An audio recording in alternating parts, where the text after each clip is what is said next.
You're listening to the Uncensored Pro Wrestling Podcast. What's up, everybody? You are checking out the Uncensored Pro Wrestling Podcast. I'm your host, the Hot Commodity Ant C. I'm here too. Joined by my Huffalum, my beautiful Hot Commodity himself. Do you feel that? The backlash? The Backlash. We're covering WWE Backlash 2025 live in St. Louis, Missouri. What did you think of the show before we dive into the actual matches and everything? I feel like show-esque. it was good. It was all right. I feel like I could have used another match or two in it. And, like, I thought we were going to get, like, one good surprise. And the only thing we got, like, wasn't that thrilling. Yeah. I don't know. So We'll cover all that. I thought it felt like a house show. I mean, and I'm just afraid that with all these pay-per-views happening 2 weeks from each other, it's going to continue to be like this. But we'll cover all that. So to kick off Backlash, it could make for a good SummerSlam, though, because all these could make a good build-up. It's going to be 2 nights. Let's see what they do. We have the WWE United States Champion Jacob Fatu defending against LA Knight, Damian Priest, and Drew McIntyre in a fatal four-way. Drew earlier on claymores LA Knight, but Damian Priest pulls the referee out of the ring. Priest and McIntyre fight in the crowd. Priest lands the South of Heaven and Drew McIntyre off a crate through a bunch of the tables set up on the floor. Jeff Cobb debuts and clotheslines LA Knight, tosses him to the ring post, and then cross bodies Knight against the post. Jacob Fatu lands a moonsault to LA Knight, and Jacob retains. After Jacob stares at Cobb and Solo, looking like, well, you know, why is Jeff here? So Jeff Cobb was in Ring of Honor. He fought for AEW. He fought for New Japan Pro Wrestling. So he's do you even see where he comes from? It's very deceiving. He like comes out of nowhere. Like Solo walks over and the camera follows him right here. I don't know where the fuck he came from. Well, he's short. Well, maybe he has to be like ducking down right there. Because watch, boom, right here. Yeah, he was like ducking. Where the fuck was he? He was ducking. So he's known throughout like Japan and stuff. He had to fly from Japan over to St. Louis for this. So does that mean he's becoming a regular? Yeah. We don't understand really though, like if the bloodline is even still a thing, because this guy is not from, you know, Samoa. He's actually what's Vanessa Hudgens? I don't know. Oh God, Filipino. And we haven't seen the Tongas in forever. Mm-hmm. Like a month ago, they were saying Tagaloa was going to come back. That never happened. There's a short fucking midget fat guy attacking everybody. Yeah, he Jeff looks Cobb. corny as fuck. Like he looks like a fat. He's like out of shape. And I kind of used to think that about Jacob, but I actually watched this thing. Like Jacob is actually in pretty good shape. He looks heavy, but he's like actually pretty ripped. It's a Samoan werewolf. He's a little fat from the bottom down, but like he's ripped up top. The main things I want to talk about this though is we'll first cover Damian and Drew. They're gonna keep on going probably till SummerSlam. They said that Drew McIntyre and Priest hurt themselves with that maneuver in the crowd. But what do you think that's going to lead to? Will they continue their rivalry, you think, after this? I mean, obviously, we're probably going to get another match with them, but it's like, you know, it's kind of been going on for a while. It's like, I just feel like they need to move Drew onto something a little bigger. Yeah. And then the final thing, Jeff Cobb joining, but Jacob Fatu looking kind of pissed. He didn't know about this. He wasn't happy. And at the press conference, they asked what he thought of it, and he was like, I can't say, but you saw my face. Yeah, so he's not going to be happy, and they're going to implode. Maybe I'm pretty sure Solo and Jacob at SummerSlam. We're definitely going to get Solo and Jacob at SummerSlam. I Definitely. hope that happens. For sure. Unless, I mean, Solo does suck, like they say. So maybe we'll get maybe we'll get Jeff Cobb and Jacob. We'll have to see more of Jeff Cobb's stuff in the ring to really give us an accurate opinion on him. Next, WWE Women's Intercontinental Champion Lyra, Valkyria, Caw-caw! taking on the man Becky Lynch. Lyra applies a surfboard The bird early versus on. the man. The bird versus the man, the bird man. Becky tosses Lyra into the railing in front of Lyra's fiance, who's fucking hideous. Oh, ugly. She'd have been better off with her ex-boyfriend Big Bird, honestly. Really? Lyra hits a modified brainbuster and a sit-out powerbomb for a 2, and then Lyra also hits a superplex, a flying leg drop across Becky's neck for a 2 count. Becky locks in to disarm her and then hits a manhandle slam for a 2. Becky then exposes the the turnbuckle pad. Becky sends Lyra into the second post and then hits a manhandle slam for a 2 count. Lyra hits a night wink for a 2, and then Lyra is able to roll up Becky and defeats her mentor after Becky fucks up Lyra and applies a disarmer. And I was really surprised here that Becky didn't win. But they did have, I know you didn't like the match, but I thought it was pretty decent. So what are your thoughts on this here and Becky not winning? I fucking thought she was going to win. Yeah, I'm not happy about it, that's for sure. I definitely wanted Becky to win. Lyra's had this title for a while now, and the United States champion, she's already had to drop hers. So why is Lyra still keeping her title? I agree. Lyra's gonna, this sort of built her up more because they had a good match, but they might be thinking that Becky doesn't need a title right now. But I don't know. Neither does Lyra, in my opinion. And she also has a piss stain in her trunks, or she got wet kicking the disarmer from Becky, which I would understand. Or she's just sweaty. If I'm correct about Night of Champions, like they did last year, where they do the champions versus the champions, that means we might see Zelina versus Lyra. Zelina, fuck her up. I hope so. Next up, they won't. If Zelina and Lyra fight, Lyra's definitely going to win. Do you think though that Becky is done with Lyra after this, or do you think there's going to be more? No way. Becky's not going to take a lose and fucking no way. Intercontinental Champion Dominik Mysterio defends against Penta here. Dominik lands this is really cool, a diving DDT to the floor. He just threw his body over the ropes and just there it is. The piss stain. Oh, yeah. You can see it. Gross. Dominik then hits an Oblivion, an homage to his girlfriend Liv Morgan, gets a 2 count.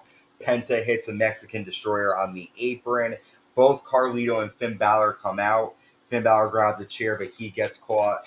And then the other Judgment Day members come out as well. Penta dives over the referee onto Judgment Day members on the floor. Balor distracts the referee, allowing El Grande Americano to headbutt Penta off the top rope. And then Dominik hits a frog splash, and Dominik Mysterio retains the Intercontinental Championship. But Finn Balor almost fucked things up for him. Yes, he did. Because we're going to see in a second when JD was holding Penta and Finn was supposed to hit him. And Finn was like, hold on, and decided to go around the corner, grab a chair, and then come back. And by that time, the ref saw what was going on and stopped it all. So if Finn had just fucking hit him, he could have got a good hit in and knocked him out, and boom, Dom would have won. So I think Finn on the DL was definitely sabotaging this through Dominic. Dominik is going to fight Balor at SummerSlam. What about El Grande Americano and Penta? They're going to have issues down the line now, too. With Chad Gable, obviously, is El Grande. It's going to come out soon. I don't know. Sometimes they drag shit on a really long time, so we'll see. But I do like Dominik as champion. He's been, he's only been champion since WrestleMania, but 2 weeks, but he's been doing pretty good. And he's a good wrestler on top of it. Let's move along. We've got Pat McAfee taking on Gunther here. Gunther chops Pat to the mat numerous times and then hits a German suplex twice. Pat punts Gunther but gets a 1 count. Gunther then powerbombs Pat and applies the Boston Crab. Michael Cole gets up from commentary to go to the ringside. Gunther applies an STF in front of Cole and then grabs Cole, but Pat hits a big boot to Gunther. Gunther goes to land a suplex to Pat, but then Michael Cole grabs Gunther's feet. Pat falls on top of Gunther. Cole holds Gunther's legs to the mat, but Gunther's able to kick out. Gunther applies a sleeper, and Pat McAfee knocks out. After Gunther kind of gives props to Pat McAfee, almost kind of like nodding his head to him. But what do you think of the match, and what do you think of Pat just getting up after that, pass out that has made many main event guys stay down for a while? Yeah. I mean, this really should have been like a squash match. Mm-hmm. And it was drug out a little bit. And Michael Cole kind of he overacts so much that it's just like, oh, come on. Like he was kind of bringing me out of it a little bit. Okay. But I did like the match though. I just like Michael Cole was phony, and it's like I don't like when they make it phony. I just didn't understand. Like I said this after the match, what was the point of the storyline? Gunther could have fought anybody for his comeback after WrestleMania, and he's fighting Pat McAfee. Right. And people are now saying, I heard when you were watching a video earlier, that he might be done with WWE Pat, which I don't understand why. That's just like paper. I just felt like this match made no sense. It didn't do anything for anybody in it. The problem is, who Gunther should be facing is Brock fucking Lesnar. Well, they need to cut this shit so Gunther can fight Brock. Everybody has been wanting it for 2 fucking years. Who cares if he fucked some bitch that Vince had? Well, she agreed to it. We have our main event here, WWE Champion John Cena. It's like he cheated on Sable. Versus Randy Orton. Fuck Sable. Arena. This is billed as like their last match ever. They've had over 123 matches in their history. They start out slapping each other back and forth.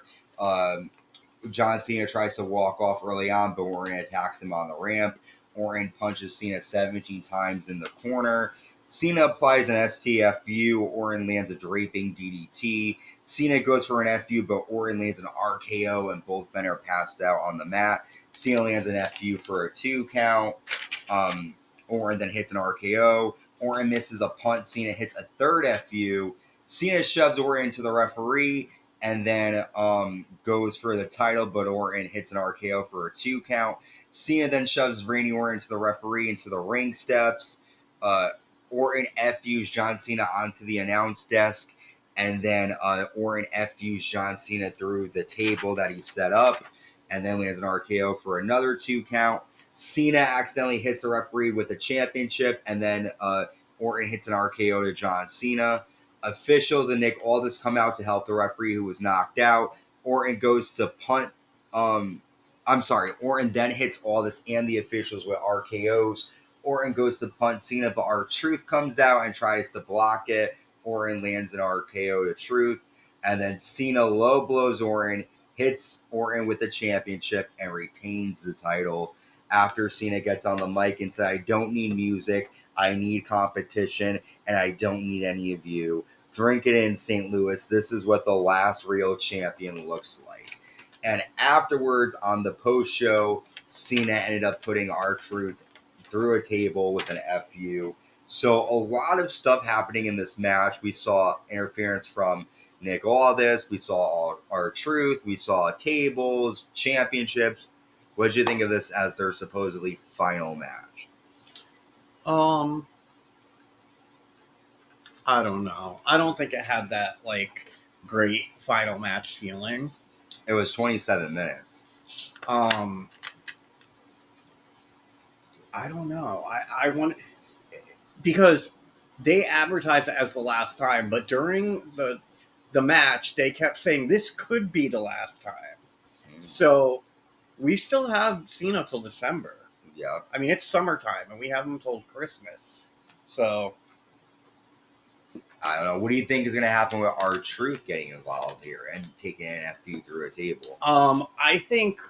I'm wondering if R-Truth might be one of his matches. I kind of hope not. Yeah. But and then that would be a shame. Orton and all this, do you think anything's going to happen there with that? I wonder that because this is the second time he took an RKO. Well, third time because he took it way back in the day. Yeah, but I'm hearing a lot of people think Punk is going to be the next. Yeah, because Punk tweeted. Did you see the tweet? He made a tweet. Cena was like, "This is the last real champion," and then CM Punk wrote "for now." Yeah. So I mean, I would love to see Cena and Punk again. Those two were like the Joker and Batman, and that was cool. Same thing with these guys; they had that good chemistry here, but it was good. Yeah, it was good. It was very predictable. I mean, like very predictable. Well, as soon as he shoved him, I'm like, oh, he's gonna hit the ref, and then the ref is gonna magically go down for 2 hours. You know. We'll have to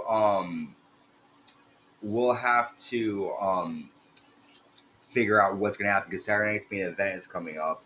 2 Logan weeks. Paul versus Jey Uso for the title. There'll be more matches made for that. We'll probably get Nia Jax and Tiffany Stratton there as well. But all in all, a decent show. For 2 weeks, it wasn't that bad, but I agree. They need to have more matches, less promo. Well, not even promos, less like commercials. Yeah. Triple H laid out all the PLEs coming up after in the post show, and he's like, you know, we got a lot of momentum going. We're going to ride it out all summer. So hopefully, I want to see Evolution. We'll see what happens. Evolution 2. That would be a lot of fun. Well, thank you for tuning in. We're going to be covering the next Raws and SmackDowns along with Saturday night's main event coming up. NXT Battlegrounds coming your way soon. Worlds Collide, a lot more stuff. Also, Attitude Year Season 3. We're getting closer to SummerSlam 2000. We'll be dropping more episodes. And until next time, stay safe and stay uncensored.